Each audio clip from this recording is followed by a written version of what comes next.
Hello hello hello.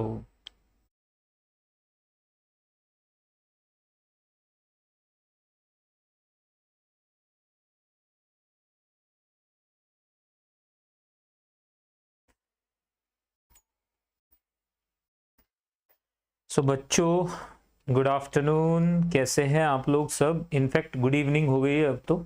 ठीक है। थोड़े दिनों बाद तो इस टाइम तक अंधेरा होना शुरू हो जाएगा। तो कैसे हैं आप लोग सब? फटाफट से बताएं ताकि हम पुनर्प्रस्थान कर जाएं। जी, तो कैसे हैं शर्मा जी, अग्रवाल एंड एवरीवन? ठीक है, दीक्षांत, सभी लोग एक बार जल्दी से, क्योंकि आज तो बच्चों मौका भी है, दस्तूर भी है और इलेक्ट्रोकेमिस्ट्री को मंजूर भी है। आज तो हम इलेक्ट्रोकेमिस्ट्री स्टार्ट करने वाले हैं। मजा आएगा आपको इलेक्ट्रोकेमिस्ट्री में। देखिए, बड़ा अच्छा टॉपिक है इलेक्ट्रोकेमिस्ट्री नाम का ये, और इसमें एक एक चीज आपको बड़ी अच्छी लगेगी। तो अभी लाइव बच्चों फटाफट से एक बार मुझे कमेंट सेक्शन में बता दें कि सर हम लाइव हैं। जी,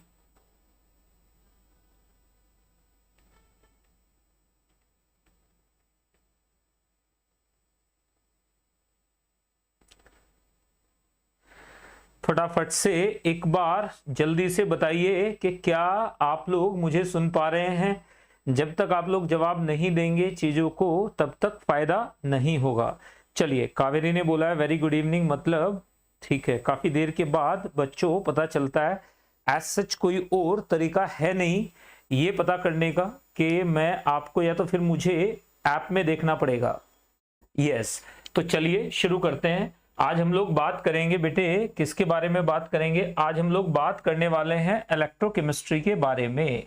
तो इलेक्ट्रोकेमिस्ट्री को देखो, बड़ा आराम से लेके चलिएगा। जो इलेक्ट्रोकेमिस्ट्री को सर पे चढ़ाते हैं, इलेक्ट्रोकेमिस्ट्री उनका बैंड बजा देती है। इलेक्ट्रोकेमिस्ट्री में कुछ नहीं है। इलेक्ट्रोकेमिस्ट्री को आपने बिल्कुल ईजी लेके चलना है।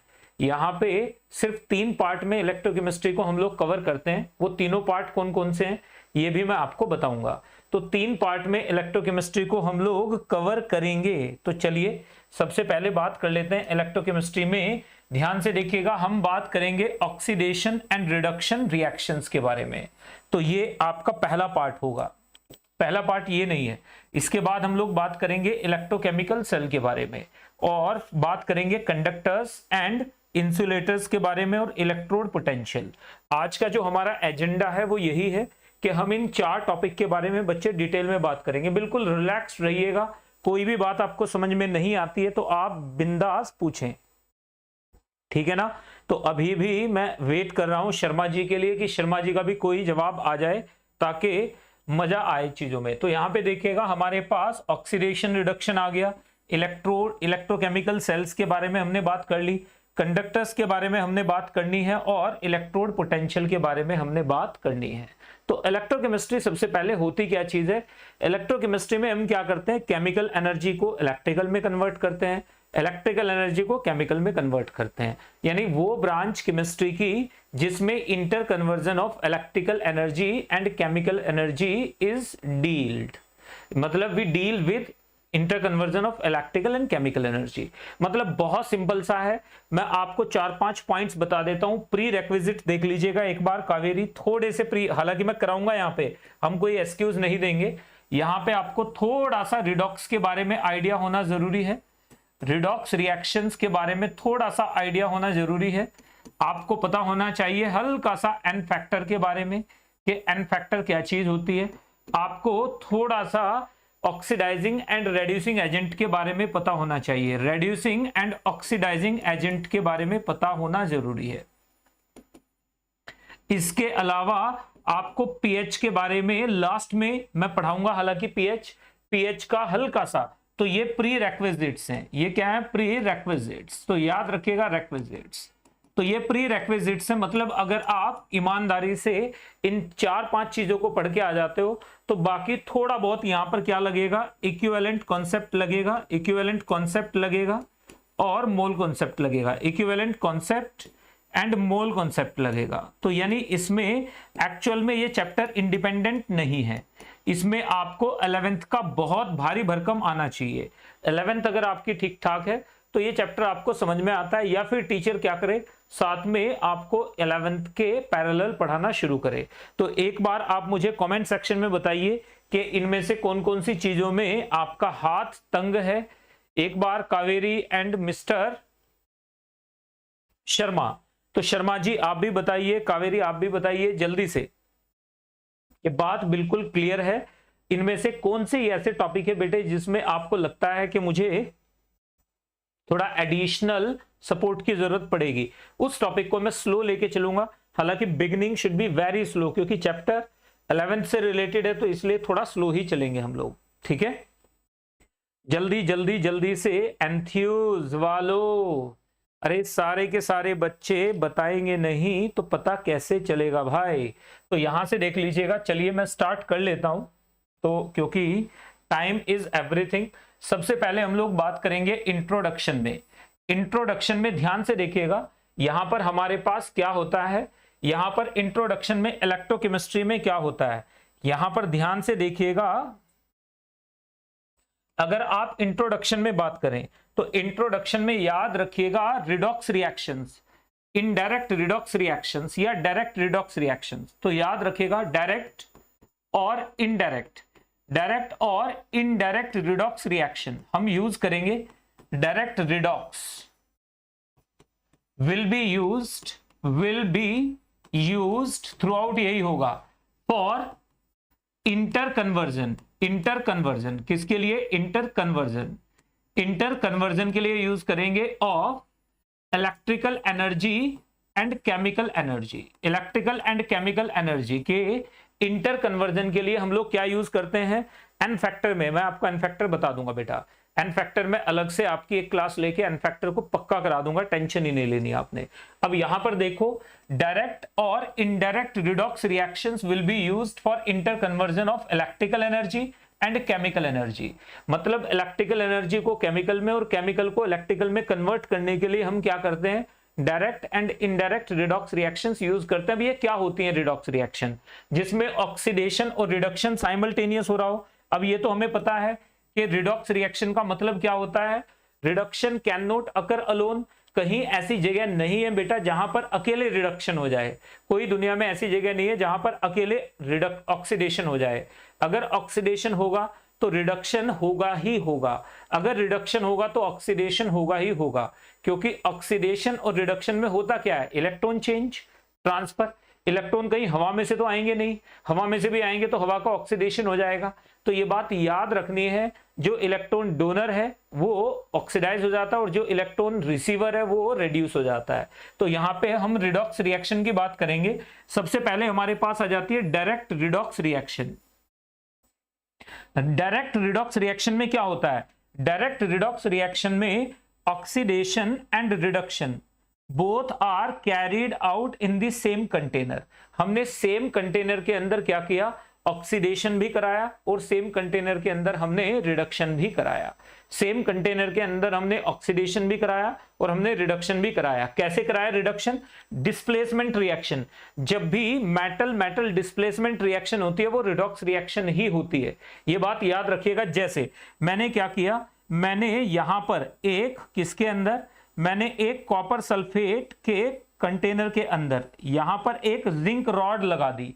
मैंने कॉपर सल्फेट के अंदर एक जिंक रॉड डाल दी। यहां पर क्या किया, ये जो है ये क्या है मेरे पास, जिंक रॉड। इस जिंक रॉड को डाल दिया तो हमारे पास क्या होगा, हमारे पास होगा ये कि यहां पर जिंक किस में कन्वर्ट हो जाएगा, ये डिप्लीट हो जाएगी थोड़ी देर के अंदर ही, थोड़ी देर के अंदर ये डिप्लीट हो जाएगी। This is the direct redox reaction. इसका हमें कुछ ज्यादा फायदा होगा नहीं, लेकिन आपको पता होना तो चाहिए कम से कम। थोड़ी देर के अंदर ही ये जो रॉड थी ये क्या हो जाएगी, डिप्लीट हो जाएगी, जिंक रॉड डिप्लीट हो जाएगी और यहां पर क्या हो जाएगा, यहां पर हमारे पास कॉपर डिपॉजिट हो जाएगा, कॉपर डिपॉजिट हो जाएगा। जिंक रॉड डिप्लीट हो जाएगी और कॉपर डिपॉजिट हो जाएगा, यहां पर थोड़ा थोड़ा कॉपर डिपॉजिट हो जाएगा। तो ये हमारे पास क्या है, direct redox reaction. Indirect redox reaction क्या है आज डिस्कस करेंगे। जब हम रिडक्शन एक जगह करा रहे हैं तो याद रखिएगा, जब oxidation and reduction occur in two separate half cells, दो अलग अलग कंटेनर में हमने ऑक्सीडेशन एक जगह कराया, एक जगह हम क्या करा रहे हैं, ऑक्सीडेशन, एक जगह हम क्या करा रहे हैं, ऑक्सीडेशन, और दूसरी जगह हम लोग क्या करा रहे हैं, रिडक्शन। दूसरी जगह हमने क्या करा दिया, रिडक्शन करा दिया, और इन दोनों को आपस में जोड़ दिया ताकि इलेक्ट्रॉन फ्लो कर जाए, इधर से इधर इलेक्ट्रॉन फ्लो कर जाए, तभी तो इसका ऑक्सीडेशन होगा। तो यहां पे देखो, यहां पे क्या हो जाएगा, ऑक्सीडेशन, यहां पे क्या हो जाएगा, हमारे पास रिडक्शन हो जाएगा। लेकिन ये दोनों अलग अलग जगह पे हो रहे हैं, अलग अलग कंटेनर में हो रहे हैं, तो इसे बोलेंगे ऑक्सीडेशन रिएक्शन, इसे बोलेंगे रिडक्शन रिएक्शन, इन दोनों को मिला के बोलेंगे रिडॉक्स। तो नोट करिएगा, रिडॉक्स कंप्लीट है। तो रिडॉक्स में ध्यान से देखना, डायरेक्ट रिडॉक्स रिएक्शन में हमारे पास दो पार्ट होते हैं। कावेरी, दो पार्ट होंगे बेटा, कौन कौन से दो पार्ट होंगे बताइए जरा एक बार। Sharma ji, are you there? Still I am asking. Sharma ji, are you there? Can you hear me? तो एक बार फिर से देखिएगा, यहां पर क्या होता है, एक तो होता है ऑक्सीडेशन, एक तो होता है रिडक्शन हाफ रिएक्शन, इसे बोलेंगे RHR, और प्लस ऑक्सीडेशन हाफ रिएक्शन, इसे बोलेंगे OHR, यानी oxidation half reaction, is equal to क्या हो जाता है, रिडॉक्स, इज इक्वल टू क्या हो जाता है, रिडॉक्स। तो ये भी हाफ रिएक्शन है, अलग कंटेनर में हो रही है, ये भी हाफ रिएक्शन है, अलग कंटेनर में हो रही है। मतलब इलेक्ट्रॉन देने वाला अलग कंटेनर में बैठा है, इलेक्ट्रॉन लेने वाला अलग कंटेनर में रखा हुआ है हमने। This is called indirect redox reaction. मतलब समझ रहे हैं, इनडायरेक्ट रिडॉक्स रिएक्शन का मतलब क्या होता है, आप ध्यान से सुनिए। आपने किसी को 50,000 रुपए देने हैं, तो आपने क्या किया, 50,000 रुपीज की एक बंडल उठाया और किसी के हाथ में जाकर थमा दिया, this is direct money transfer. दूसरे में क्या होता है, इनडायरेक्ट। आपने क्या किया, आपने बैंक में से ट्रांसफर किया, तो बैंक पहले क्या करेगा, आपके अकाउंट से लेगा और फिर दूसरे के अकाउंट में देगा, दैट इज इनडायरेक्ट ट्रांसफर। समझ गए ना? तो ये डायरेक्ट और इनडायरेक्ट का मतलब समझ रहे हैं। अब वो पैसे एटीएम से निकाल सकता है, तो ये बिल्कुल वैसे ही है कि यहां पर एक जगह इलेक्ट्रॉन देगा और दूसरी जगह कहीं दूसरी दूर कहीं इलेक्ट्रॉन रिसीव होंगे। बीच में हमने रॉड से कनेक्ट कर दिया, ये जो रॉड है ये बैंक का काम कर रही है, देख रहे हैं ना आप। ये हमारे पास क्या है, डोनर, ये हमारे पास क्या है, एक्सेप्टर, और ये बीच में क्या है, ये बैंक है जो क्या कर रहा है, एक मीडिया का काम कर रहा है। इजी पीजी बात है। अब इसमें अगर थोड़ा बहुत रेजिस्टेंस होगा तो ये अपना चार्जेस काट लेगा। मतलब समझ रहे हैं, अगर इधर से इधर करंट कितना था, 15 एम्पियर था, तो 14 यहां तक पहुंचेगा, यहां पर कुछ बीच में क्या हो जाएगा, डेप्रिसिएशन हो जाता है। तो ये इजी पीजी बातें हैं बिल्कुल। डायरेक्ट रिडॉक्स रिएक्शन का मतलब जब एक ही कंटेनर के अंदर ऑक्सीडेशन भी हो जाए और रिडक्शन भी हो जाए। इनडायरेक्ट रिडॉक्स रिएक्शन का मतलब जब अलग अलग कंटेनर में क्या हो जाए, आधी रिएक्शन एक कंटेनर में हो और आधी रिएक्शन दूसरे कंटेनर में हो, तो इसे बोलेंगे रिडक्शन हाफ रिएक्शन। जो जहां पे इलेक्ट्रॉन जाएंगे उसे बोलते हैं रिडक्शन, और जहां से इलेक्ट्रॉन जाएंगे उसे बोलते हैं ऑक्सीडेशन। इतनी सी बात होती है। ये अभी 11th पढ़ा रहा हूं मैं, दिस इज कंप्लीटली 11th, याद रखिएगा ये 11th स्टैंडर्ड का है, ये 11th स्टैंडर्ड का है बच्चों। आपने 11th स्टैंडर्ड में जो चीज पढ़ी होगी वही है ये। अभी तक मैंने रिडॉक्स रिएक्शन पढ़ाना शुरू किया ही नहीं है। चलिए थोड़ा सा और आगे बढ़ जाते हैं। ध्यान से देखिएगा, आपने एक तो मेथड यूज किया होगा, आपको याद होगा ऑयल रिग। क्या यूज किया होगा, ऑयल रिग, याद रखिएगा ऑयल रिग। मतलब oxidation is loss, reduction is gain, reduction is gain, यानी gain of electron is reduction and loss of electron is oxidation. तो यानी जहां से इलेक्ट्रॉन लूज होंगे उसे कहेंगे ऑक्सीडेशन हाफ रिएक्शन, और जहां पर इलेक्ट्रॉन गेन होंगे उसे क्या बोलेंगे, रिडक्शन हाफ रिएक्शन। चलिए वन बाय वन पढ़ लेते हैं प्रॉपर्टी। हाइड्रोजन के केस में लॉस्ट मतलब ऑक्सीडेशन, गेन मतलब रिडक्शन।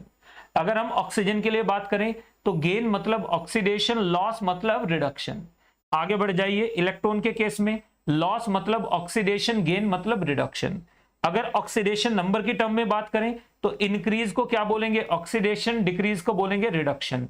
जैसे हमारे पास क्या है, O2 है, अगर ये किस में चला जाए, O2 माइनस में, और ये O2 किस में चला जाए, O2 प्लस में चला जाए, तो ये क्या हो रहा है, ऑक्सीडेशन, और ये क्या हो रहा है हमारे पास, रिडक्शन। ये क्या हो रहा है, रिडक्शन। समझ गए ना आप लोग?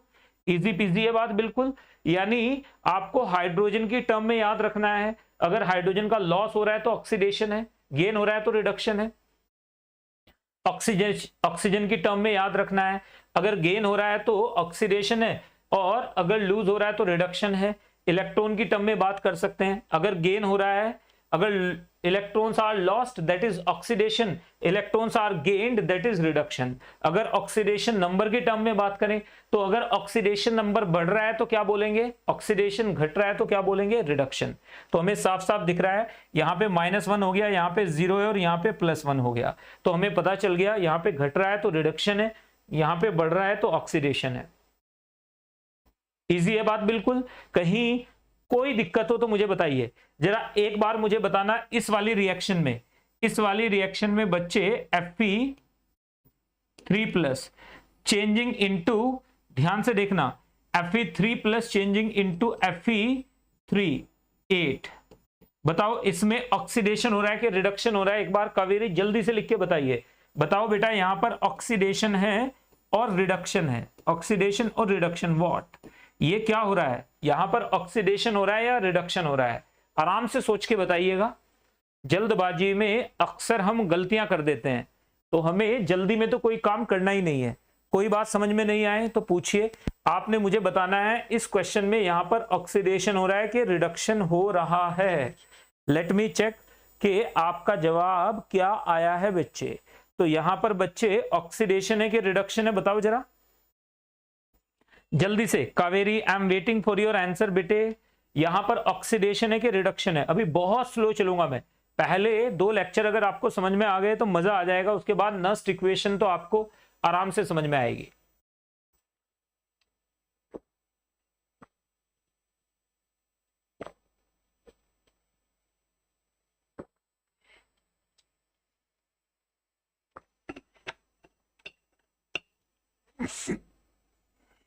बताइए बेटा, यहां पर ऑक्सीडेशन हो रहा है कि रिडक्शन हो रहा है? जल्दी से बोलिए। यहां पर ऑक्सीडेशन हो रहा है कि रिडक्शन हो रहा है? आराम से आप सोच लीजिएगा पहले। ऐसा नहीं है कि मेरे प्रेशर बनाने से आप जवाब दे दें, नहीं, आपको पहले सोचना है फिर जवाब देना है। यस, इट इज रिडक्शन, बिल्कुल सही पकड़े हैं। देखो यहां पे 3, तो इधर देखो 3 3 जा 9, पॉजिटिव चार्ज कितना है 9। यहां पर देखो पॉजिटिव चार्ज कितना है 8, मतलब 1 इलेक्ट्रॉन गेन हो रहा है। तो ये क्या है, इट इज रिडक्शन। तो ये अच्छी बात है कि आपको ये बात पता है कि ऑक्सीडेशन रिडक्शन अपन कैसे निकालते हैं। अरे गलत कर दिया, रिडक्शन सही तो बोला था, सही तो बोला था बिल्कुल, रिडक्शन। तो रिडक्शन ही तो हो रहा है। ये आप दिख रहा है ना, यहाँ पे 3 आयरन है, 3 आयरन के ऊपर इधर चार्ज कितना होता 9, यहाँ पे चार्ज कितना है 8। इसका मतलब क्या हो गया, 1 यूनिट चार्ज घट गया। चार्ज का घटना ऑक्सीडेशन नंबर के घटने को क्या बोलते हैं, ऑक्सीडेशन नंबर इंक्रीज को कहते हैं ऑक्सीडेशन, और डिक्रीज को कहते हैं रिडक्शन। तो डिक्रीज कर गया, ये तो गड़बड़ हो गई, तुक्का मारा था लगता है। पढ़ाऊंगा आपको ऑक्सीडेशन रिडक्शन ढंग से, अभी के लिए इतना काफी है, धीरे धीरे समझ में आ जाएगा। तो ये तो सॉरी ऑक्सीडेशन बोल के आपने गलत कर दिया, पहले सही था। तो I thought that you answered confidently, but ये तो तुक्का लगा था। लेकिन चलिए कोई बात नहीं, पहले को ही कंसिडर करते हैं हम, जो आपने पहला आंसर दिया था रिडक्शन। तो इट इज अ रिडक्शन, समझ में आ गया है। तो चलिए जल्दी से आगे बढ़ेंगे नेक्स्ट की तरफ मूव करते हुए। रिडक्शन के बाद जब हम लोग बात करेंगे इलेक्ट्रोकेमिस्ट्री की, तो इलेक्ट्रोकेमिस्ट्री में याद रखना है हमारे पास, जब हम इलेक्ट्रोकेमिस्ट्री की बात कर रहे हैं, 1 मिनट के लिए देखिएगा। पहले आपको बता देता हूं कि इलेक्ट्रोकेमिस्ट्री का एक्चुअल में मतलब क्या है, ताकि आप उसी हिसाब से डील करें। देखिएगा, जब हम इलेक्ट्रोकेमिस्ट्री की बात कर रहे हैं बेटा, तो याद रखिएगा इलेक्ट्रोकेमिस्ट्री में हमारे पास 3 ब्रांचेस हैं। अगर मैं इलेक्ट्रोकेमिस्ट्री की बात करूं तो हमारे पास 3 पार्ट हैं इलेक्ट्रोकेमिस्ट्री में। हमारे पास 3 पार्ट हैं इलेक्ट्रोकेमिस्ट्री में। पहला हमारे पास क्या है, galvanic cells, electrochemical cells, and दूसरा हमारे पास आ जाएगा इलेक्ट्रोलाइसिस, और तीसरा आ जाएगा कंडक्टेंसेस। तो याद रखिएगा, यहां पर हमारे पास पहला आ जाता है इलेक्ट्रोकेमिकल सेल्स, इलेक्ट्रोकेमिकल सेल्स पहला आ जाता है हमारे पास इलेक्ट्रोकेमिकल सेल्स। पहला क्या आ जाता है, इलेक्ट्रोकेमिकल सेल्स, और दूसरा हमारे पास आ जाता है यहां पर इलेक्ट्रोलाइसिस, इलेक्ट्रोलाइटिक सेल्स, और साथ में हमारे पास आ जाता है, इसी के अंदर आ जाता है इलेक्ट्रोलाइसिस, जिसमें फैराडेज लॉज भी पढ़ेंगे, इलेक्ट्रोलाइसिस। और तीसरा हमारे पास आ जाता है कंडक्टेंसेस। तीसरा क्या आ जाता है बच्चे, कंडक्टेंसेस। तीसरा आ जाता है कंडक्टेंसेस। तो कंडक्टेंसेस को भी पढ़ेंगे, हम इलेक्ट्रोलाइटिक और इलेक्ट्रोलाइसिस को भी पढ़ेंगे और साथ में इलेक्ट्रोकेमिकल सेल के बारे में भी बात करेंगे। इलेक्ट्रोकेमिकल सेल के बारे में भी बात करेंगे। आप ध्यान से देखिएगा, इलेक्ट्रोकेमिकल सेल के बारे में भी बात करेंगे, इसके बारे में भी बात करेंगे, इसके बारे में भी अपन बात करने वाले हैं। इजी है बात बिल्कुल, तो ध्यान से देखना। ये 3 पार्ट हैं, तो अभी हम पहले पार्ट पे हैं, फिर हम दूसरे पार्ट पे जाएंगे, फिर हम तीसरे पार्ट पे जाएंगे। यहां पे हम लोग क्या क्या करने वाले हैं, यहां पे हम लोग पढ़ेंगे इलेक्ट्रोड पोटेंशियल। मैं आपको एक बार बता रहा हूं कि लेआउट क्या रहने वाला है। इलेक्ट्रोड पोटेंशियल पढ़ेंगे, इलेक्ट्रोड पोटेंशियल के साथ साथ इलेक्ट्रोड पोटेंशियल, इसके साथ साथ हम लोग पढ़ेंगे सेल नोटेशन के बारे में बात करेंगे कि सेल को डिनोट कैसे करते हैं। गैल्वेनिक सेल के बारे में बात करेंगे कि गैल्वेनिक सेल कैसे यूज होती है, गैल्वेनिक सेल कैसे यूज होती है। साथ में हम लोग बात करेंगे ईएमएफ के बारे में। यहां पर हम लोग बात करेंगे नर्स्ट इक्वेशन के बारे में, NERNST नर्स्ट इक्वेशन के बारे में बात करेंगे। और साथ में यहां पर हम लोग थर्मोडायनेमिक्स, PhD इन इलेक्ट्रोकेमिस्ट्री, इलेक्ट्रोकेमिस्ट्री ELECTRO इलेक्ट्रोकेमिस्ट्री, इसके बारे में बात करेंगे। तो ये हमारे पास हो गया इसका एजेंडा टोटल। तो यहां पर इलेक्ट्रोलाइसिस में हम लोग बात करेंगे किसकी, बात करेंगे प्रोडक्ट्स ऑफ इलेक्ट्रोलाइसिस के बारे में। बच्चे बहुत ध्यान से नोट कर लेना इसे, प्रोडक्ट्स के बारे में बात करेंगे। साथ में फैराडेज लॉज के बारे में बात करेंगे। किसके बारे में बात करेंगे, फैराडेज लॉज के बारे में बात करेंगे कि कौन कौन से हैं। और इसके अलावा हम लोग बात करेंगे इलेक्ट्रोप्लेटिंग के बारे में। किसके बारे में, इलेक्ट्रोप्लेटिंग। ये इलेक्ट्रोप्लेटिंग में यूज होता है, इलेक्ट्रोप्लेटिंग में इसे यूज करते हैं। अब थर्ड में आ जाइए कंडक्टेंसेस। कंडक्टेंसेस में हम बात करेंगे सबसे पहले तो कंडक्टेंस के बारे में ही बात करेंगे, कंडक्टेंस। दूसरा हम लोग यहां पर बात करेंगे रेजिस्टेंस, ये है पूरा केमिस्ट्री, इलेक्ट्रोकेमिस्ट्री। तीसरा हम लोग यहां पर बात करेंगे किसकी, स्पेसिफिक कंडक्टेंस, ठीक है ना। किसके बारे में बात करेंगे, स्पेसिफिक कंडक्टेंस के बारे में, कंडक्टेंस, स्पेसिफिक कंडक्टेंस के बारे में बात करेंगे। साथ में हम लोग बात करेंगे मोलर कंडक्टेंस के बारे में, इक्विवेलेंट कंडक्टेंस के बारे में बात करेंगे। और यहां पर हम KOHL RAUSCH कोलराउश लॉ के बारे में भी बात करेंगे। तो ये सारी चीजें हम इस सेगमेंट में करने वाले हैं, ये सारी चीजें हम इस सेगमेंट में करने वाले हैं। सब में आपको 2 से 3 लेक्चर लगेंगे।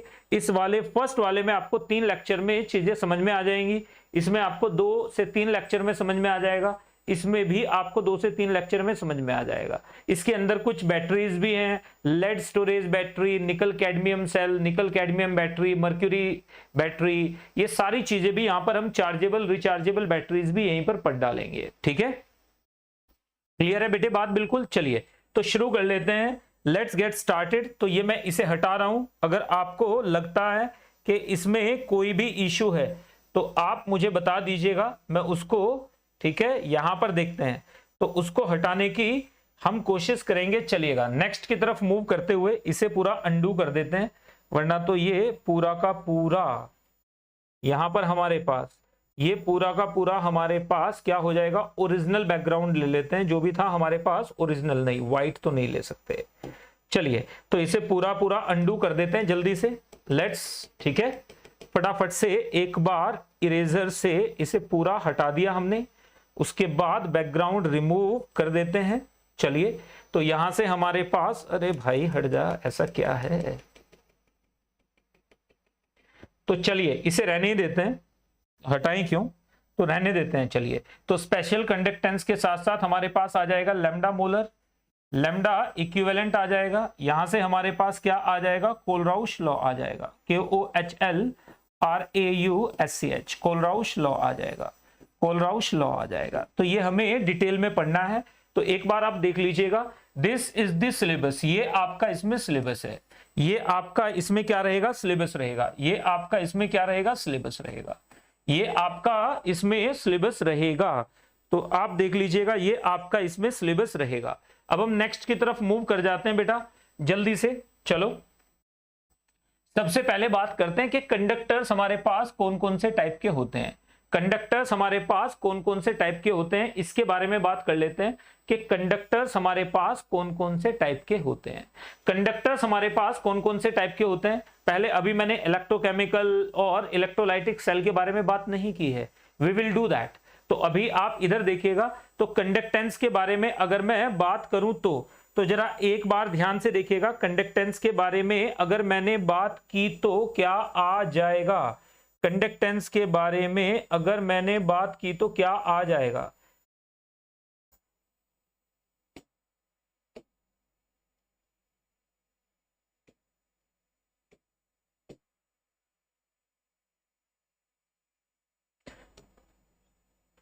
चलिए बस एक सेकंड रुकिएगा, मैं इसे रिमूव करने का सोच रहा हूं, सिलेक्ट करके इसे पहले तो सिलेक्ट कर लेते हैं। एक बार आप इसका स्क्रीनशॉट जरूर ले लीजिएगा क्योंकि ये काम आएगा आपके, ठीक है। अब उसके बाद हमने इसे कर दिया डिलीट, उसके बाद हमने क्या किया, अब हमने फिर और अंडू, अरे भाई इसके अलावा कोई और रास्ता ही नहीं है भाई, ये तो बड़ा टीडियस टास्क हो गया। बस एक सेकंड रुकिएगा, ये बैकग्राउंड हटाने का कोई और तरीका जरूर होगा, विच आई डोंट नो। तो चलिए इस ऐप के अंदर बैकग्राउंड हटाने का कोई और तरीका जरूर होना चाहिए, क्योंकि बस एक मिनट रुकिएगा, कुछ पढ़ाना है ना, तो इसलिए बीच में छोड़ नहीं सकते उसको। आपको अगर इलेक्ट्रोकेमिकल गैल्वेनिक सेल्स के बारे में आइडिया नहीं होगा तो प्रॉब्लम हो जाएगी।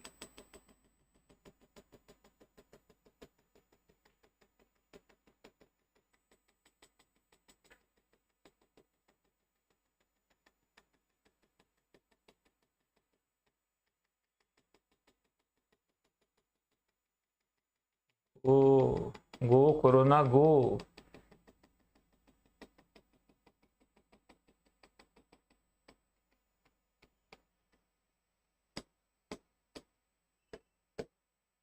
हाँ जी, हमें यहां तक आना था तो ये आ ही नहीं रहा था, तो इसको ध्यान से देखिएगा।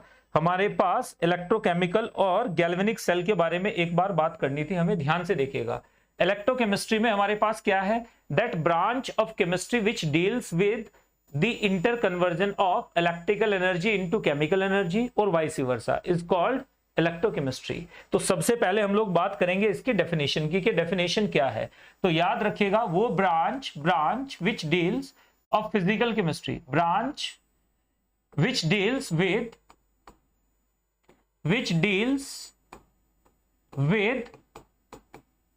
इंटर कन्वर्जन, लिख चुके हैं हम लोग, एक बार फिर से लिख रहा हूं, inter conversion of electrical energy and chemical energy is called electrochemistry. तो इलेक्ट्रोकेमिस्ट्री का मतलब सिर्फ इतना सही है।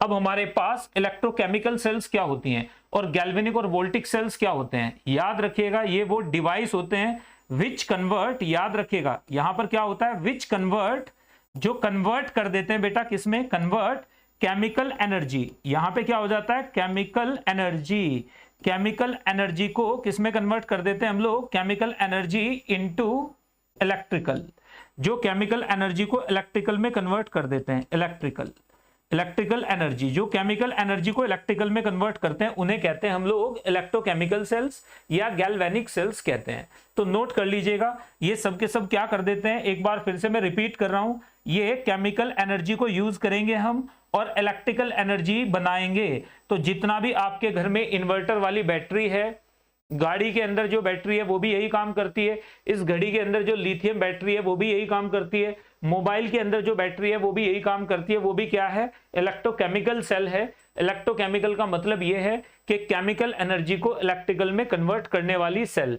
नोट कर लीजिएगा, इन सेल्स के लिए सबसे पहली बात, स्पॉन्टेनियस सेल रिएक्शन होती है, डेल जी हमेशा नेगेटिव होता है, और इन सेल्स के लिए ई सेल हमेशा क्या होता है, पॉजिटिव होता है। तो ये बात एक्स्ट्रा इंफॉर्मेशन है जो आपको पता होनी चाहिए। एक बार ई सेल क्या होता है थोड़ी देर में आपको पता चल जाएगा, ये टर्म बहुत ज्यादा हम कॉइन करेंगे, it will be coined so many times, तो you will be able to understand that. तो यहां पे in a nick of time you will be able to understand कि ये बहुत आसान चीज है। फ्री एनर्जी के बारे में आपको पता है कि ये डेल जी इस सेल रिएक्शन के लिए नेगेटिव होती है, यहां पर इलेक्ट्रिकल एनर्जी प्रोड्यूस होती है स्पॉन्टेनियस सेल रिएक्शन से। दूसरे में आ जाइए, इलेक्ट्रोलाइटिक सेल के बारे में बात करते हैं। ये क्या करते हैं, कन्वर्ट, ये क्या कर देते हैं बच्चों, convert electrical energy into chemical energy by non spontaneous redox reaction. Non spontaneous redox reaction, spontaneous redox reaction, spontaneous redox reaction. Bye non spontaneous redox reaction, इसके लिए डेल जी क्या है, पॉजिटिव होती है, मतलब ये रिएक्शन अपने आप नहीं होगी, इसे जबरदस्ती कराया गया है। याद रखिएगा ऐसी सेल्स के लिए ई सेल जब भी आएगा वो नेगेटिव आएगा, ये बात याद रखनी है। एग्जाम्पल ले लीजिए, जैसे हमारे पास क्या है, जैसे ड्राई सेल, यहां पर एग्जाम्पल क्या आ जाएगा बच्चे, जैसे ड्राई सेल आप जानते हो, और यहां पर देखिएगा जैसे आप यूज करते हो इलेक्ट्रोप्लेटिंग, जो इलेक्ट्रोप्लेटिंग में यूज होता है, इलेक्ट्रोप्लेटिंग, इलेक्ट्रोप्लेटिंग में जो सेल यूज होती हैं वो क्या होती हैं, इलेक्ट्रोलाइटिक सेल ही होती हैं। तो एक बार देखिएगा इलेक्ट्रोलाइटिक सेल क्या करती है, केमिकल एनर्जी बनाती है इलेक्ट्रिकल से, यानी यहां पर आपको बैटरी लगानी पड़ेगी। यहां पर क्या होगा, ये रिडॉक्स रिएक्शन को यूज करके केमिकल एनर्जी को इलेक्ट्रिकल में कन्वर्ट कर देते हैं। तो यहां से इलेक्ट्रॉन निकलेंगे, सर्किट में जाएंगे, सर्किट में जाएंगे तो करंट फ्लो करेगा, करंट फ्लो करेगा तो उसे आपको पता है ईएमएफ आ जाएगा, इलेक्ट्रोमोटिव फोर्स आ जाएगा, इलेक्ट्रॉन को जो पुश करेगा फोर्स उसे ही बोलते हैं सेल ईएमएफ, ई सेल।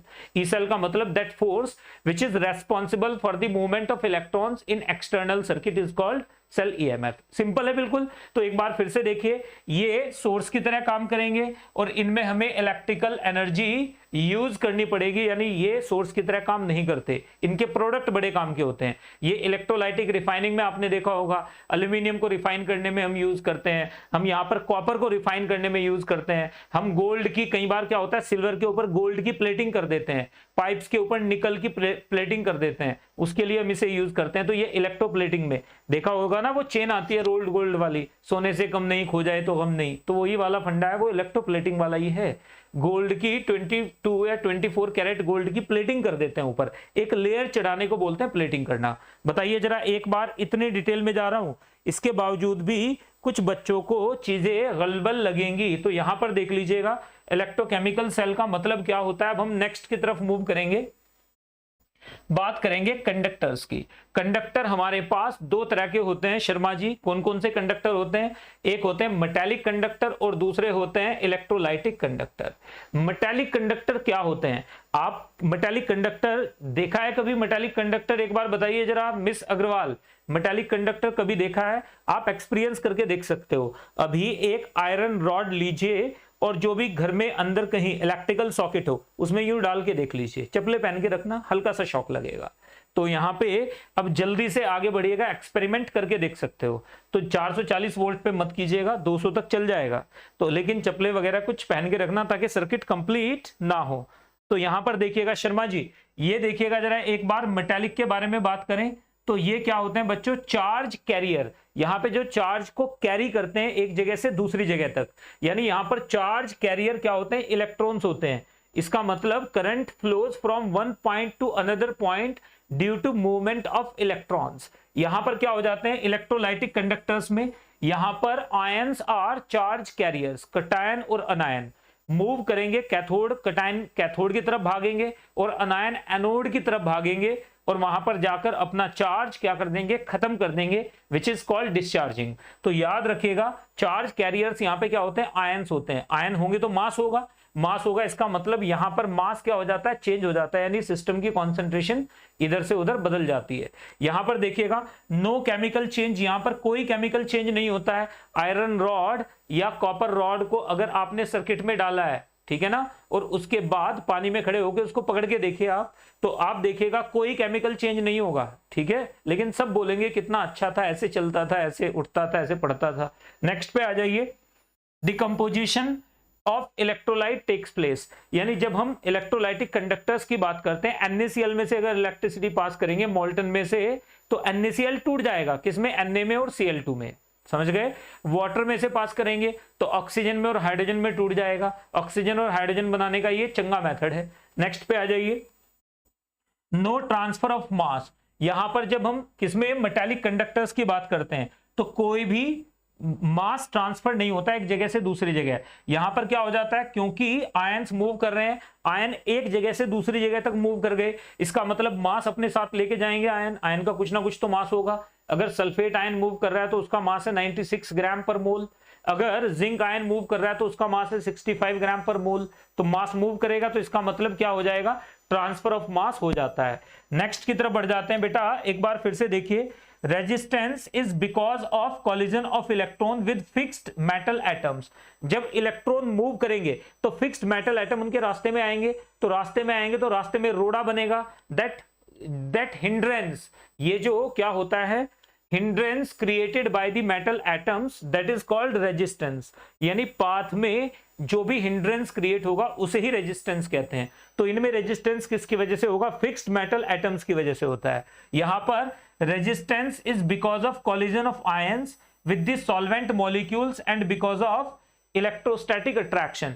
एक कटायन एक अनायन को क्या करेगा, अट्रैक्ट करेगा, तो कटायन अनायन को दूर नहीं जाने देगा और अनायन कटायन को दूर नहीं जाने देगा।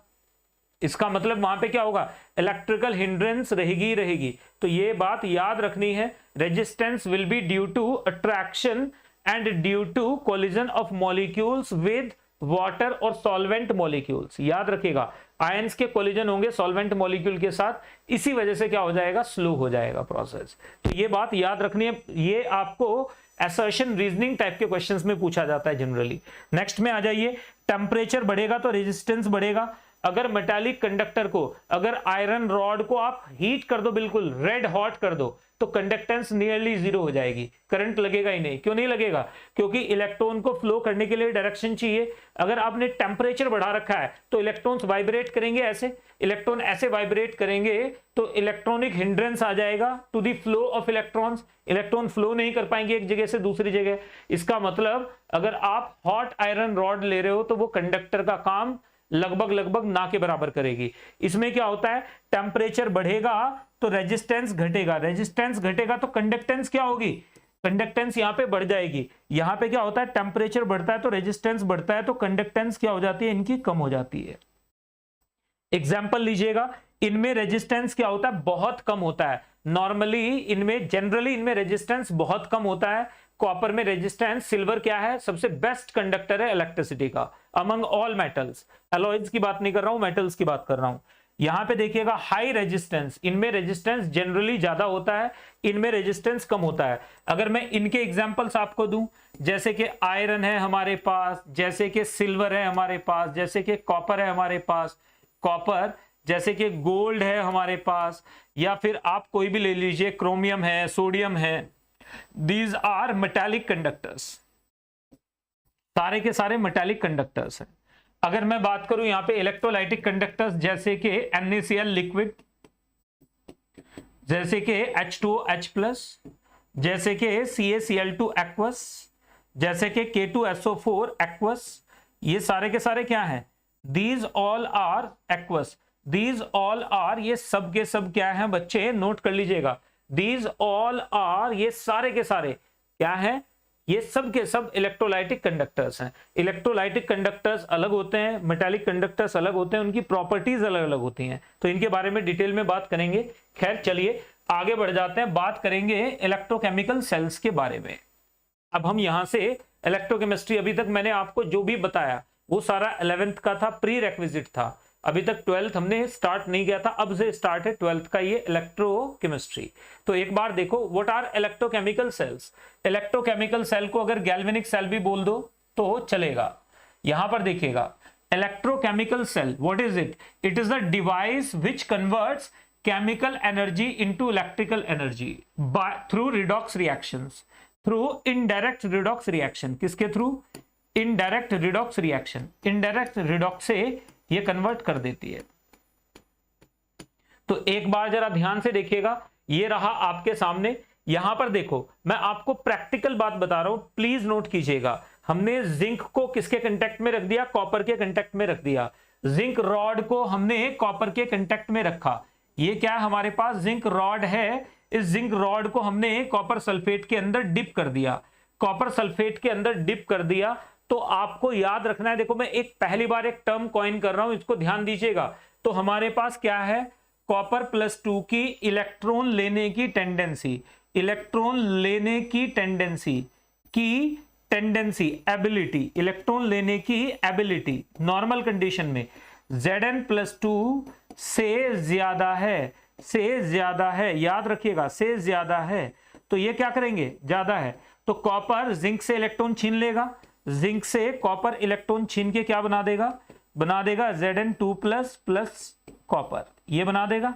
तो यहां पर देखो जिंक तो हो जाएगा हमारे पास ऑक्सीडाइज, 2 इलेक्ट्रॉन दे देगा, और कॉपर हमारे पास क्या हो जाएगा, रेड्यूस हो जाएगा और 2 इलेक्ट्रॉन ले लेगा, ठीक है ना। तो ओवरऑल क्या हो गई, रिडॉक्स रिएक्शन हो गई। तो आपने एक चीज नोटिस की यहां पे, इस रिडॉक्स रिएक्शन में ये क्या कोई ईएमएफ यानी इलेक्ट्रोमोटिव फोर्स जनरेट होगा? नहीं। क्यों नहीं होगा? क्योंकि जहां पर इलेक्ट्रॉन दिए जा रहे हैं वहीं पर इलेक्ट्रॉन लिए जा रहे हैं, तो बीच में इलेक्ट्रॉन यहीं का यहीं फ्लो करेंगे सरफेस के ऊपर, तो कोई सर्किट में करंट फ्लो करने की जरूरत ही नहीं बची हमें, इलेक्ट्रॉन को एक जगह से दूसरी जगह जाने की जरूरत ही नहीं बची। इसका मतलब क्या, इसे आप सेल की तरह यूज कर सकते हो भाई। अगर एक इलेक्ट्रॉन एक डायरेक्शन में जाएगा, अगर इलेक्ट्रॉन एक जगह से दूसरी जगह ट्रेवल करेगा, तो इसका मतलब करंट फ्लो कर रहा है सर्किट में अपोजिट डायरेक्शन में, तो पोटेंशियल डिफरेंस आ जाएगा।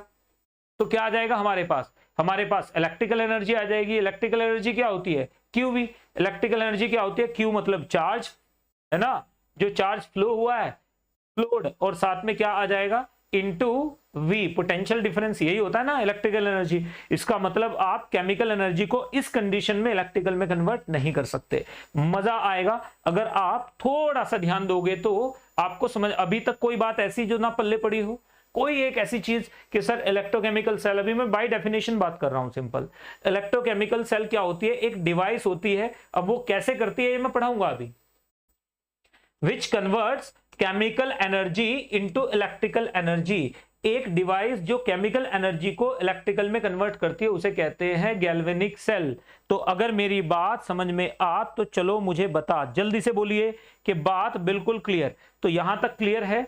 अभी ये मैं बताऊंगा आपको कि ये इलेक्ट्रिकल एनर्जी में कन्वर्ट कैसे करता है। फील होगा आपको, प्रॉपर फील होगा, बिकॉज हम लोग यहां पर एक्सपेरिमेंट के थ्रू आपको बताएंगे, चीजें समझाएंगे अच्छे से। तो एक बार जल्दी से, शर्मा जी आप लेट हो गए थे थोड़ा क्लास में, राइट? एक बार लिखो, दोनों के दोनों कमेंट सेक्शन में लिखो जल्दी से।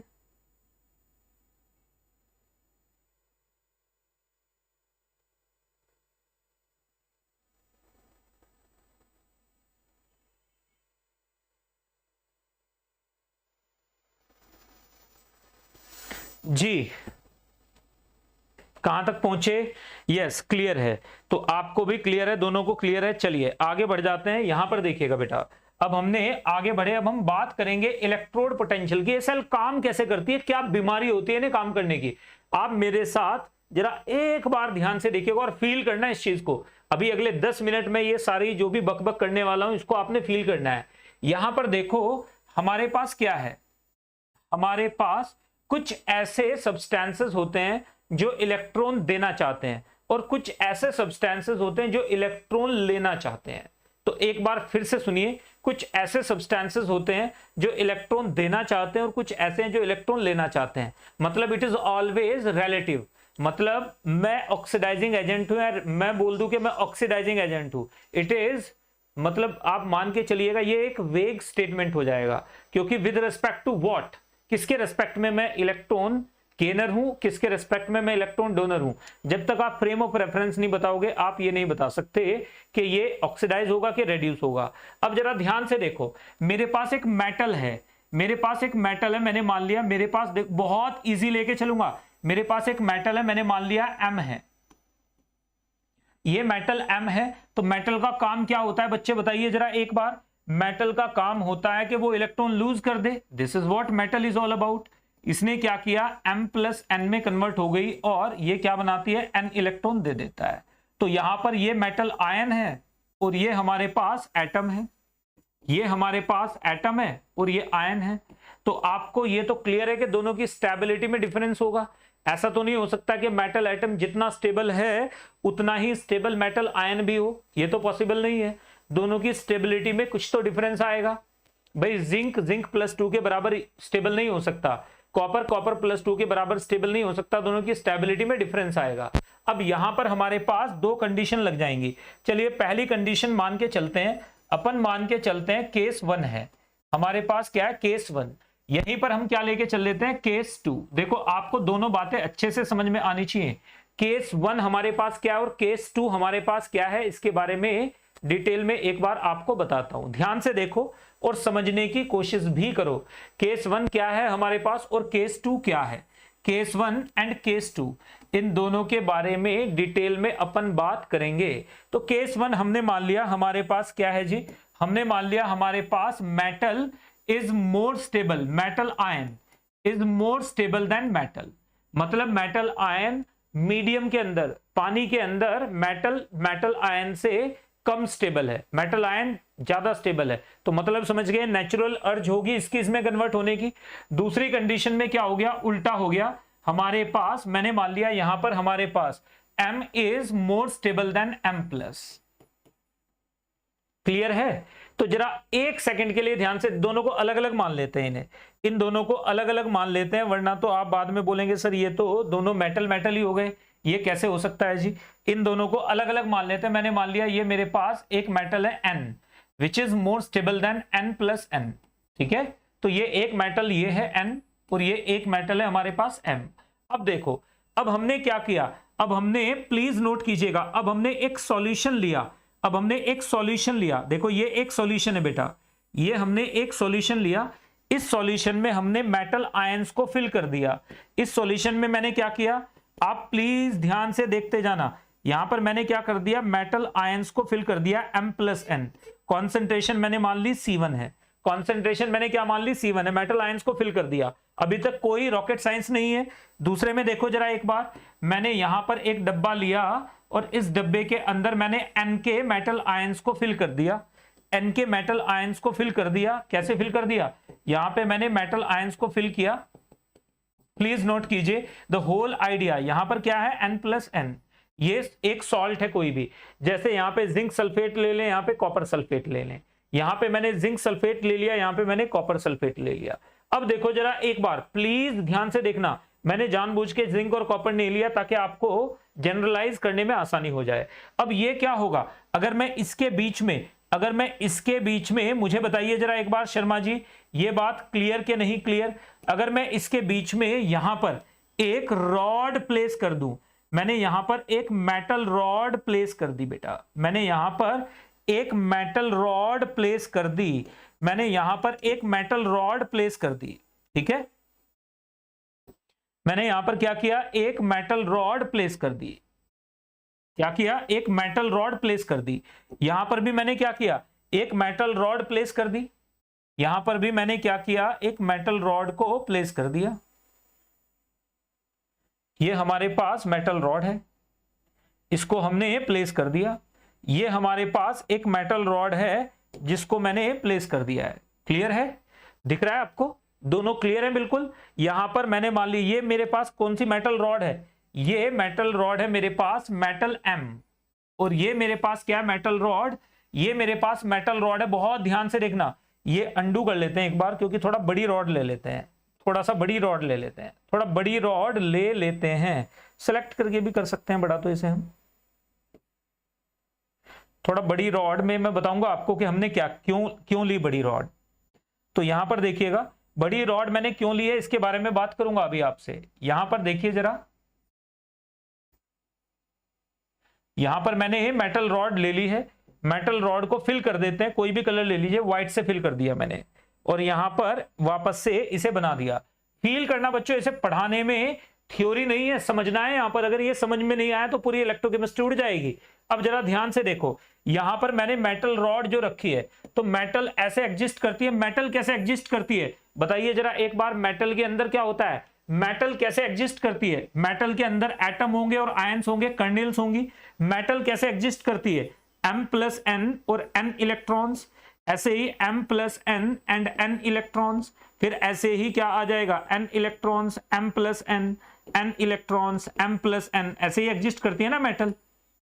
ये होता है metal lattice, this is metal lattice. तो मेटल लैटिस तो ऐसे होगा। तो यहां पर देखो जरा एक बार, इसके ऊपर देखिए, इसके ऊपर आप फोकस करना, यहां पर मेरे पास क्या होगा, यहां पर मेरे पास होगा M+N, N इलेक्ट्रॉन्स, यहां पर क्या होगा M+N, N इलेक्ट्रॉन्स, यहां पर क्या होगा M+N, N इलेक्ट्रॉन्स, यहां पर क्या आ जाएगा मेरे पास बच्चे, यहां पर मेरे पास है N+N, N इलेक्ट्रॉन्स, यहां पर मेरे पास है N+N, N इलेक्ट्रॉन्स, यहां पर मेरे पास है N+N, N इलेक्ट्रॉन्स। यही मेटल है, ये मेरे पास मेटल रॉड हो गई, ये मेरे पास एक मेटल रॉड है, दिस इज, ये मेरे पास एक मेटल रॉड है, this is one metal rod, ये मेटल रॉड है, this is one metal rod, ये मेरे पास एक मेटल रॉड है, मेटल रॉड, ये मेरे पास एक मेटल रॉड है, और ये मेरे पास दूसरी मेटल रॉड है, ये मेरे पास दूसरी मेटल रॉड है, ये मेरे पास दूसरी मेटल रॉड है। बताइए यहां तक की बातें अगर समझ में आते तो चलो मुझे बताते कि सर ये बात क्लियर है, ये दोनों मेटल रॉड्स कैसे कैसे हैं, समझ में आया? अब जरा ध्यान से देखिएगा, नेट नहीं चल रहा था, ओके ओके ओके ठीक है। अब इधर देखो, यहां तक की बात बिल्कुल क्लियर है। अब देखो, जैसे ही आपने इस मेटल रॉड को मेटल आयन के कांटेक्ट में रखा, whenever a metal rod is placed in contact with its own ions, metal rod को आपने मेटल आयन के कांटेक्ट में रख दिया, मेटल रॉड को आपने मेटल आयन के कांटेक्ट में रख दिया, मेटल रॉड को आपने मेटल आयन के कांटेक्ट में रख दिया। क्लियर है बात बिल्कुल? यहां भी मेटल रॉड को आपने मेटल आयन के कांटेक्ट में रख दिया, तो कंपटीशन हो जाएगा। कंपटीशन होगा कि नहीं होगा? अब देखो कावेरी, यहां पे कंपटीशन होगा, यहां पे क्या होगा, m plus n is more stable then m। तो ये क्या करेंगे, जितने भी हमारे पास मेटल आयंस हैं जो रॉड पे हैं वो सॉल्यूशन में जाने की कोशिश करेंगे, जितने भी हमारे पास मेटल आयंस हैं वो किस में जाने की कोशिश करेंगे, वो सॉल्यूशन की तरफ दौड़ने की कोशिश करेंगे। मतलब ये सॉल्यूशन में जाएगा, ये भी सॉल्यूशन में एंटर कर जाएगा। क्यों? Because they want to be stable, it is all about stability. आप पढ़ रहे हैं स्टेबिलिटी के लिए, मैं पढ़ा रहा हूं स्टेबिलिटी के लिए, ये रिएक्शन हो रही है स्टेबिलिटी के लिए। जो भी चीज दुनिया में होती है स्टेबिलिटी के लिए होती है, ये बात याद रखना है। अब देखो, तो यहां से क्या होगा, मेटल रॉड डिप्लीट होना शुरू हो जाएगी, इलेक्ट्रॉन मेटल के रॉड के ऊपर ही छूट जाएंगे, क्योंकि इलेक्ट्रॉन छोड़ के जाना चाहता है, ये इलेक्ट्रॉन छोड़ना चाहता है।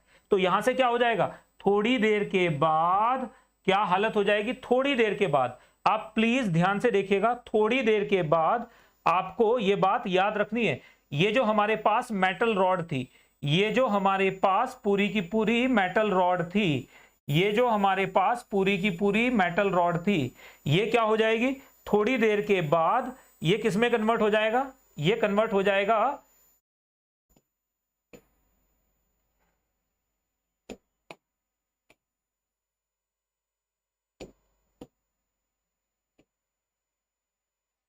अरे यार क्यों भाई दुखी करते हो। यहां पर देखिएगा, ये जो हमारे पास मेटल रॉड है, प्लीज नोट करना बच्चों, यहीं पे गड़बड़ होती है कई बार, तो आपको याद रखना है, ठीक है।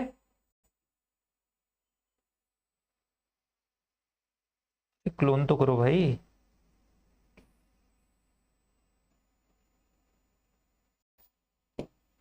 ठीक है, ध्यान से देखना, ये हमारे पास मेटल रॉड है, ऐसे ही इस मेटल रॉड को भी अपन क्लोन कर लेते हैं।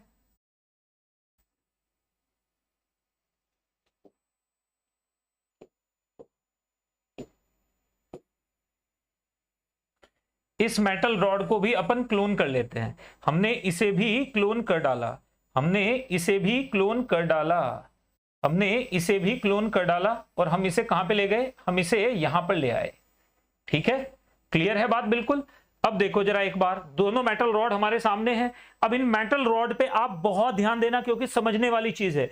ये जो मेटल रॉड थी यहां से, ये तो डिप्लीट होना शुरू हो जाएगी, क्योंकि ये इधर से इधर जाएंगे तो ये डिप्लीट होना शुरू हो जाएगी मेटल रॉड, ये मेटल रॉड तो डिप्लीट होना शुरू हो जाएगी। डिप्लीट होगी तो कैसे होगा डिप्लीट, अगर ये डिप्लीट होना शुरू हो गई तो यहां पर हमारे पास क्या आ जाएगा, यहां पर हमारे पास बच्चे, अगर आप थोड़ा सा ध्यान दोगे तो यहां पर हमारे पास क्या आ जाएगा, ये मेटल रॉड कुछ ऐसे आ जाएगी, ये तो डिप्लीट हो गई, ये डिप्लीट हो गई, क्योंकि मेटल आयन तो सारे सॉल्यूशंस में आ गए, सॉल्यूशन में आ गए तो इसकी कंसंट्रेशन बढ़ जाएगी, C2 will be greater than C1, दिख रहा है साफ साफ, मेटल आयन की कंसंट्रेशन बढ़ जाएगी। और इस मेटल रॉड के ऊपर अगर मैं बात करूं तो इस मेटल रॉड के ऊपर, एक तो ये इस वाली चीज को आप ध्यान से देखो, इस मेटल रॉड के ऊपर इस वाली चीज को आप ध्यान से देखो, ये आयंस यहां से हट जाएंगे या नहीं हट जाएंगे, हट जाएंगे, बिल्कुल हट जाएंगे। ये आयन यहां से हट जाएगा, यहां पर ये आयन यहां से हट जाएंगे, ये सारे आयंस यहां से हट गए तो यहां पर क्या बचेगा, अगर ये सारे आयंस यहां से हट गए तो यहां पर क्या बचेगा, बताइए जरा एक बार, ये सारे आयंस अगर यहां से हटा दूं मैं तो मेरे पास यहां पे क्या बचेंगे, n इलेक्ट्रॉन्स। क्या बचेंगे बताइए जरा एक बार। यहां पे बचेंगे n इलेक्ट्रॉन्स, यहां पे क्या बचेंगे n इलेक्ट्रॉन्स, यहां पे क्या बचेंगे n इलेक्ट्रॉन्स। तो ये पूरी की पूरी नेगेटिव हो जाएगी कि नहीं हो जाएगी, बताओ जरा। ये बात क्लियर कि नहीं, ये पूरी की पूरी रॉड क्या हो जाएगी मेरे पास, नेगेटिव हो जाएगी। दोबारा बताना हो तो मैं दोबारा बता सकता हूं, कोई इश्यू नहीं है। ये कट कॉपी पेस्ट में बड़ी गड़बड़ होती है कई बार। अब दूसरे में देखो तो ये पूरी मेटल रॉड क्या हो गई, नेगेटिव हो गई। और यहां पे कॉन्सेंट्रेशन ऑफ Mn+2, ये बढ़ गई कॉन्सेंट्रेशन। यहां पर देखो ये मेटल रॉड क्या कर जाएगी, ये मेटल रॉड थोड़ी स्वेल कर जाएगी। क्यों? क्योंकि यहां से इसमें से जो मेटल आयंस है वो मेटल आयन भी स्टेबल होना चाहेंगे। वो मेटल आयन स्टेबल होने के लिए क्या करेंगे, वो मेटल आयन स्टेबल होने के लिए करेंगे ये कि वो रॉड की तरफ जाएंगे। ये मेटल आयन रॉड की तरफ जाएंगे क्योंकि स्टेबल चाहिए इन्हें होना। तो जितने भी मेटल आयन हैं वो रॉड की तरफ जाएंगे। रॉड की तरफ जाएंगे तो रॉड पे क्या आ जाएगा, रॉड पे थोड़ा सा यहां पे स्वेल कर जाएगी। ये डिप्लीट होने के बजाय डिपॉजिट होना शुरू हो जाएगा। समझ गए ना। और यहां पर आयंस बढ़ गए हैं, यहां पे मेटल आयंस बढ़ गए हैं तो ये क्या हो जाएगी, ओवरऑल ये क्या हो जाएगी, दिस विल बिकम पॉजिटिव। ये क्या बन जाएगी मेरे पास, पॉजिटिव। तो एक बार फिर से सुनिए, जब मेटल रॉड, अब मैं आपको हिंदी में बता रहा हूं, हिंदी में सुनिएगा। whenever a metal rod is placed in contact with its own ions, it acquires either negative or positive charge with respect to solution. Clear है बात बिल्कुल। whenever a metal rod is placed in contact with its own ions, it acquires either negative or positive charge with respect to the solution. ठीक है ना, with respect to the solution। तो यहां पे देखिएगा, it acquires पॉजिटिव और negative charge with respect to the solution and a potential difference, क्योंकि charge separation है तो potential difference sets up between metal rod and solution which is called electrode potential. बताओ जरा एक बार, मेरी बात समझ में आई कि नहीं। सारे के सारे आप लोग साइंटिस्ट हैं, जल्दी से फटाफट से ये बात बताइए या दोबारा बताना है। शुड आई रिपीट, इसे रिपीट करना है। अगर मेटल आयन ज्यादा स्टेबल है तो आयंस क्या करेंगे, रॉड से मेटल सॉल्यूशन में भाग जाएंगे स्टेबिलिटी के लिए, जहां पे आयंस होंगे वहां चले जाएंगे। अगर एटम ज्यादा स्टेबल है तो सॉल्यूशन से आयंस क्या करेंगे, रॉड पे आ जाएंगे, तो मास बढ़ जाएगा वहां पे, क्योंकि ये मास कैरियर है। मास कैरियर है ये, क्योंकि ये इलेक्ट्रोलाइटिक कंडक्टेंस के बारे में हम बात कर रहे हैं। तो यहां पर क्या हो जाएगा, मास बढ़ जाएगा, यहां पे ये डिप्लीट कर जाएगी, यहां पे कॉन्सेंट्रेशन बढ़ेगी, यहां पे इलेक्ट्रोलाइट की कॉन्सेंट्रेशन कम हो जाएगी। इतनी बात अगर क्लियर है तो मुझे बताइए जल्दी से कि सर बात बिल्कुल क्लियर है। तो ये क्या हो जाएगा, ये नेगेटिवली चार्ज्ड हो गया और ये पूरा क्या हो गया, पॉजिटिवली चार्ज्ड। मतलब यहां पर इलेक्ट्रॉन रॉड के ऊपर इलेक्ट्रॉन्स की डेफिशिएंसी हो गई, एक अनार 100 बीमार वाला फंडा है। यहां पर इलेक्ट्रॉन रिच हो गए क्योंकि M+N इलेक्ट्रॉन छोड़ के भाग गया, तो यहां पर ये इलेक्ट्रॉन रिच हो गई। इलेक्ट्रॉन रिच, ये क्या है, इलेक्ट्रॉन रिच, और ये क्या हो गया, पॉजिटिव है तो इलेक्ट्रॉन डेफिशिएंट। ये इलेक्ट्रॉन डेफिशिएंट हो गई, ये रॉड इलेक्ट्रॉन डेफिशिएंट हो गई। बताओ जी जरा एक बार, ये बात बिल्कुल क्लियर ना। अगर मेटल आयन ज्यादा स्टेबल है तो मेटल आयन की तरफ भागेगा, अगर मेटल एटम ज्यादा स्टेबल है तो उसकी तरफ जाएगा, इलेक्ट्रोड पोटेंशियल। समझ गए आप क्या होता है। चलिए बाय डेफिनेशन पढ़ते हैं, बाय डेफिनेशन पढ़ते हैं, फिर मैं आपको दिखाऊंगा। By definition, when a metal rod, when a metal rod is placed in contact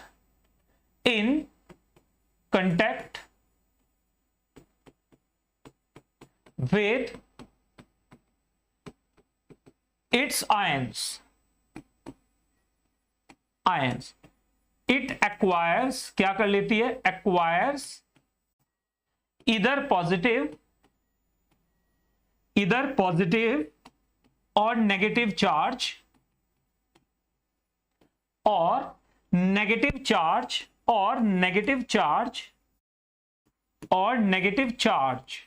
positive or negative charge with respect to the solution,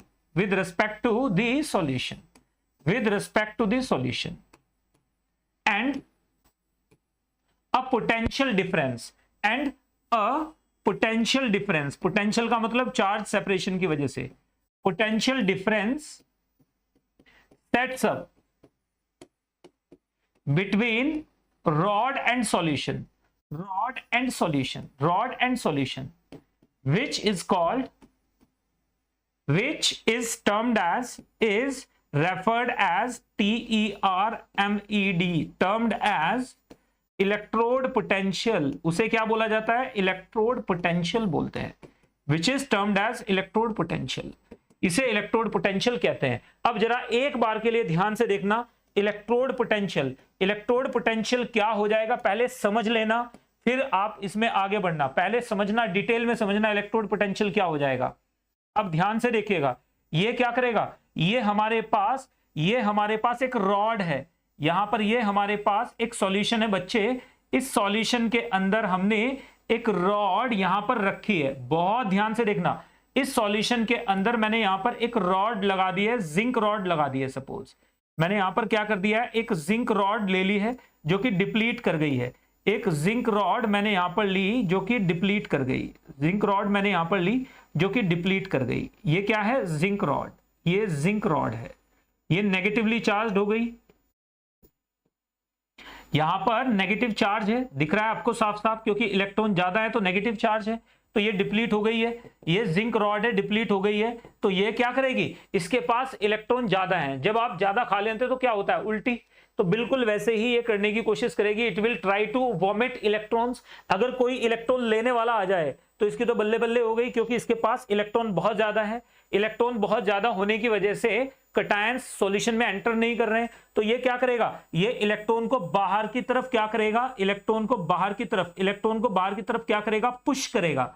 electron को बाहर की तरफ क्या करेगा, पुश करेगा ये, क्योंकि इलेक्ट्रॉन रिच है तो इलेक्ट्रॉन्स को बाहर की तरफ पुश कर रहा है। आप ध्यान से देखिए, इसी के बगल में हमने एक और सॉल्यूशन भी ले लिया, इसी के बगल में हमने एक और सॉल्यूशन भी ले लिया, इलेक्ट्रॉन एक और सॉल्यूशन भी ले लिया। यहां पर देखिएगा, यहां पर हमने एक रॉड लगा दी है। ये रॉड क्या है? कॉपर रॉड है, ये कॉपर रॉड है। यहां पर इस कॉपर रॉड ये क्या कर गई है, स्वेल कर गई है। कॉपर रॉड ये क्या कर गई है, ये पॉजिटिव हो गया है। क्यों स्वेल कर गई है कॉपर रॉड? क्योंकि यहाँ पे कॉपर बहुत सारा डिपॉजिट हो गया है, कॉपर डिपॉजिट हो गया तो ये पॉजिटिव हो जाएगी, तो यहाँ पे सॉल्यूशन ओवरऑल नेगेटिव हो जाएगा। पता है आपको, नेट तो क्या है, यहाँ पर हमारे पास ये क्या है, ये हमारे पास जिंक +2 यानी ZnSO4 है, तो ये सॉल्यूशन तो हमारे पास ओवरऑल पॉजिटिव हो जाएगा ना। रॉड नेगेटिव है, यहां पर देखिए सॉल्यूशन क्या रह जाएगा, नेगेटिव, और रॉड क्या है, पॉजिटिव। ये क्या करेगा, ये इलेक्ट्रॉन डेफिशिएंट है, इलेक्ट्रॉन को क्या करेगी, पुल करेगी, इलेक्ट्रॉन को बाहर से पुल करने की कोशिश करेगी। तो आप ध्यान से सुनिए, जो पुल करने की टेंडेंसी होती है that is called reduction potential. Electron लेने की टेंडेंसी को रिडक्शन पोटेंशियल कहते हैं। रिडक्शन मतलब रिड्यूस होने की, पोटेंशियल मतलब पावर, यानी इसके लिए क्या हो जाएगा, electron pull. This is called reduction potential. क्या बोलेंगे इसे, रिडक्शन पोटेंशियल बोलेंगे। नाम याद रखिएगा, ये बार बार टर्म आती है और इस टर्म को हम समझ ही नहीं पाते और गड़बड़ कर देते हैं। इसे क्या बोलेंगे, रिडक्शन पोटेंशियल। ये इलेक्ट्रॉन को पुश करेगा, पुश करेगा मतलब खुद को ऑक्सीडाइज करना चाह रहा है, तो ये क्या हो जाएगा हमारे पास, ऑक्सीडेशन पोटेंशियल। Oxidation potential. अब एक बार बताइए मुझे जरा, ये इलेक्ट्रॉन देना चाह रहा है, ये इलेक्ट्रॉन देना चाह रहा है और ये इलेक्ट्रॉन लेना चाह रहा है, अगर इन्हें हम वायर से जोड़ दे तो क्या हो जाएगा।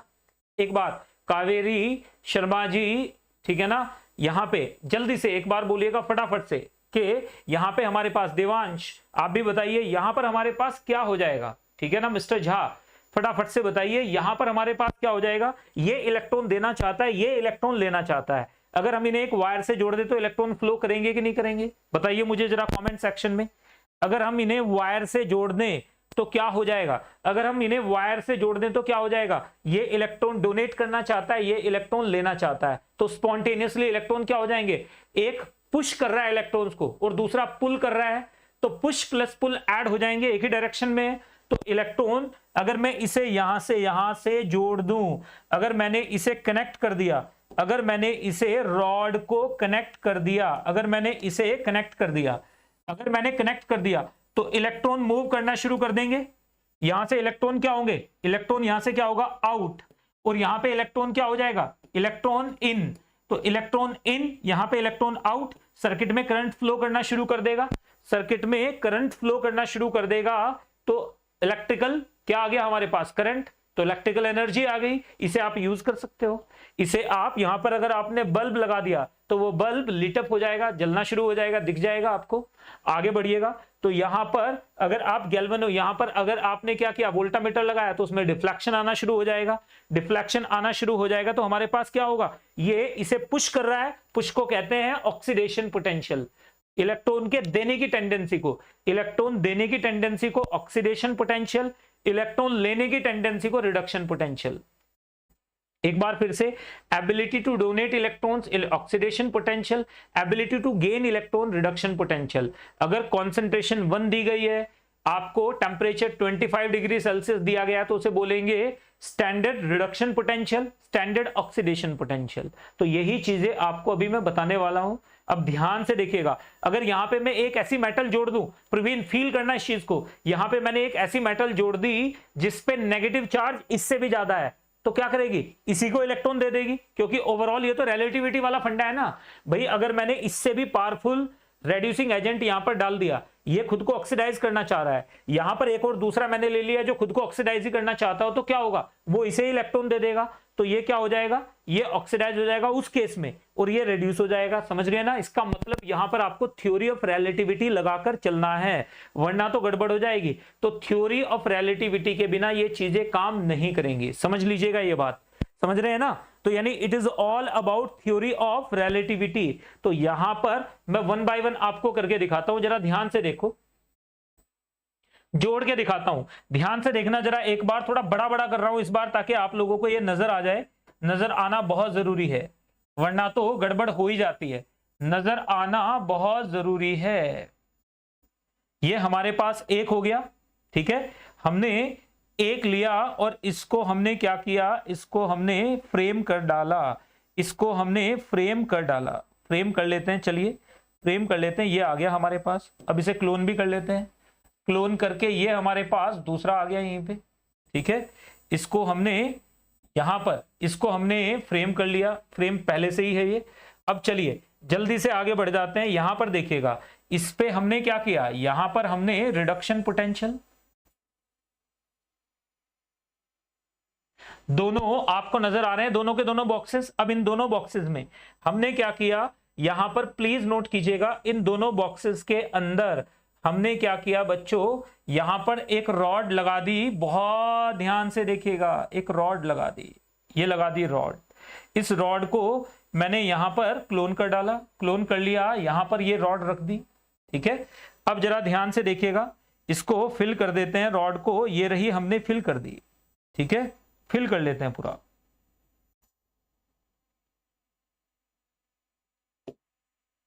यहां पर भी हमने रॉड ली और इस रॉड को क्या कर दिया, फिल कर दिया। इस रॉड को भी हमने फिल कर दिया, कोई दूसरा ले लेते हैं कलर, ये कलर से फिल कर दिया। अब देखो, अब मजेदार चीजें आपको समझ में आनी चाहिए। यहां पर हमने क्या किया है, जिंक सॉल्यूशन लिया है, यहां पर हमने क्या किया है, ZnSO4 लिया है। ये बने बनाए तो आपको बहुत मिल जाएंगे। यहां पर मैंने क्या लिया है, यहां पर मैंने लिया है जिंक सल्फेट, ZnSO4। और ये जो रॉड है, ये किसकी रॉड है बच्चों, जिंक रॉड है। ये क्या है, जिंक रॉड, ये जिंक रॉड है। जिंक रॉड क्या है, नेगेटिव है, ये जिंक रॉड है। और ये क्या है बच्चे, दिस इज नेगेटिव, ये जिंक रॉड क्या है, नेगेटिव, ये नेगेटिव है, इसके ऊपर नेगेटिव चार्ज है, इसके ऊपर क्या है, नेगेटिव चार्ज है। क्यों नेगेटिव चार्ज है, क्योंकि आयंस किस में मूव कर गए, सॉल्यूशन में मूव कर गए हैं। तो ये थोड़ा बहुत डिप्लीट भी कर जाएगी, थोड़ा बहुत डिप्लीट मार दीजिए इसे, कोई दिक्कत नहीं है, थोड़ा थोड़ा डिप्लीट मार दीजिए इसे कि सर ये डिप्लीट कर गई है, ठीक है। ये हमारे पास जिंक रॉड है, डिप्लीट कर गई है। यहां पर क्या हो जाएगा, यहां पर हमारे पास ये रॉड है, ये थोड़ा स्वेल कर जाएगी, थोड़ा थोड़ा ये क्या कर गई है, स्वेल कर गई है, क्योंकि यहाँ पे कॉपर डिपॉजिट हो रहा है। तो ये मैंने मान लिया मेरे पास कॉपर रॉड है। अब देखो जरा एक बार, इसको समझने में जितना आपको टाइम लगेगा उतना ही, जितना टाइम ज्यादा दोगे इसे समझाने में उतना ही आपको ज्यादा मजा आएगा बाद के क्वेश्चंस में। फिर आपको ये दिक्कत नहीं होगी कि सर ये कैसे किया था। ये मेरे पास क्या है बच्चों, प्लीज नोट कीजिएगा, ये मेरे पास है कॉपर रॉड, कॉपर है, पॉजिटिव है, पॉजिटिव रॉड है। ये कैसे हो गई पॉजिटिव, क्योंकि यहां पे हमने क्या कर दिया था, कॉपर सल्फेट सॉल्यूशन भर दिया था। यहां पे हमने क्या कर दिया था, कॉपर सल्फेट सॉल्यूशन भर दिया था। क्या कर दिया था, कॉपर सल्फेट सॉल्यूशन भर दिया था। अब होगा ये इलेक्ट्रॉन रिच है, ये इलेक्ट्रॉन डेफिशिएंट है। हमने यहां पर क्या किया, इन दोनों को जोड़ दिया, इन दोनों को जैसे ही जोड़ा, इन दोनों को जैसे ही जोड़ा, यहां पर एक बल्ब लगा दिया आपने, तो वो बल्ब क्या कर जाएगा, वो बल्ब तो चमकने लगेगा। वो बल्ब तो चमकने लगेगा। गैल्वेनोमीटर लगा दीजिए, एमीटर यानी वोल्टामीटर लगा दीजिए, यहां पे आपने जीबी लगा दिया, आपने इसे कनेक्ट कर दिया, तो क्या होंगे इलेक्ट्रॉन, यहां से क्या हो जाएंगे इलेक्ट्रॉन आउट, यहां से इलेक्ट्रॉन क्या होंगे आउट, और यहां पे क्या हो जाएंगे इलेक्ट्रॉन इन। यहां पे क्या हो जाएगा हमारे पास, यहां से इलेक्ट्रॉन यू फ्लो करना शुरू कर देंगे, this is the flow of electron.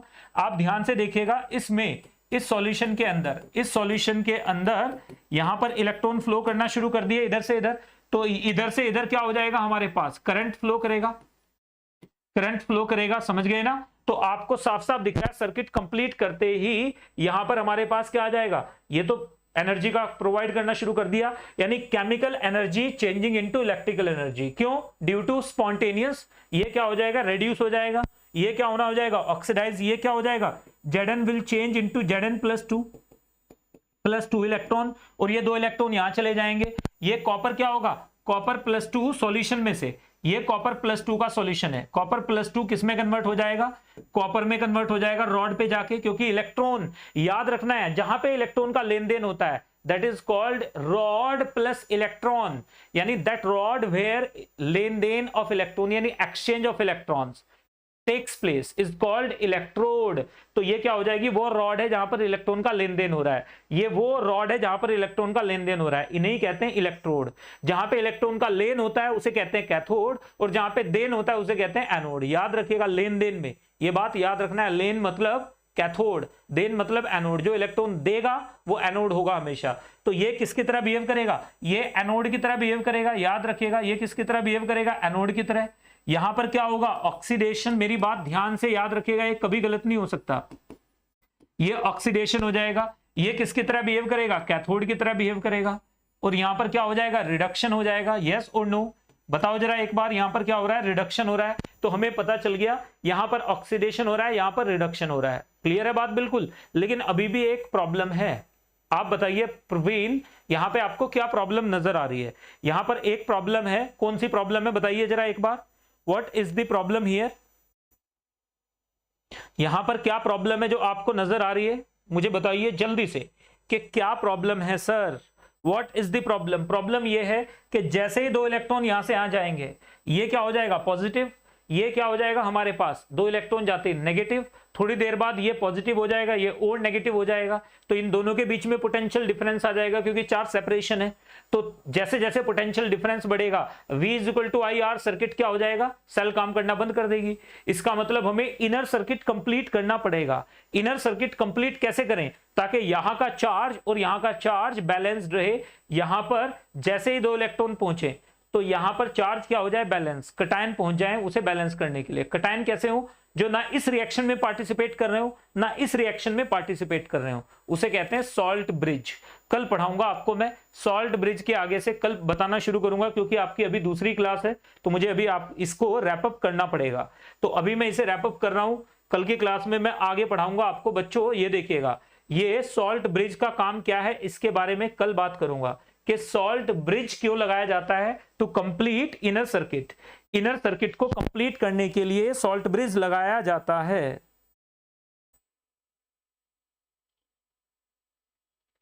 Inner circuit को कंप्लीट करने के लिए सॉल्ट ब्रिज लगाया जाता है, क्लियर है बात बिल्कुल। इनर सर्किट को कंप्लीट करने के लिए सॉल्ट ब्रिज लगाया जाता है, इजी है बात बिल्कुल। तो यहां पे याद रखिएगा, this is how we have to do it. तो कल बात करेंगे इसके बारे में। Thank you very much, take care. चलिए तो अभी के लिए इतना ही, फिजिक्स की आपकी क्लास है तो उसके लिए आप तैयारी रखिए। टेक केयर बच्चों, कल बात करेंगे। इसे पढ़ के आइएगा आप अच्छे से, इसे आप पढ़ के आइएगा। अभी डीएसए नहीं करना है, अभी फर्स्ट क्लास में डीएसए नहीं करना है। सॉल्ट ब्रिज के फंक्शंस सारे आपको टेबल में मिलेंगे। ये सारे फंक्शंस क्या होते हैं, इनका काम क्या है, इलेक्ट्रॉन कैसे फ्लो करते हैं एनोड से कैथोड से, इनर सर्किट, ये आउटर सर्किट है। नेक्स्ट में आ जाइए, अगर हम बात करेंगे इसके बारे में, नेक्स्ट में अगर हम लोग बात कर लेंगे कैथोड और एनोड के बारे में, तो आप देखिएगा कल फिर मिलते हैं क्लास में। तब तक के लिए मचाते रहो, टेक केयर, बाय बाय।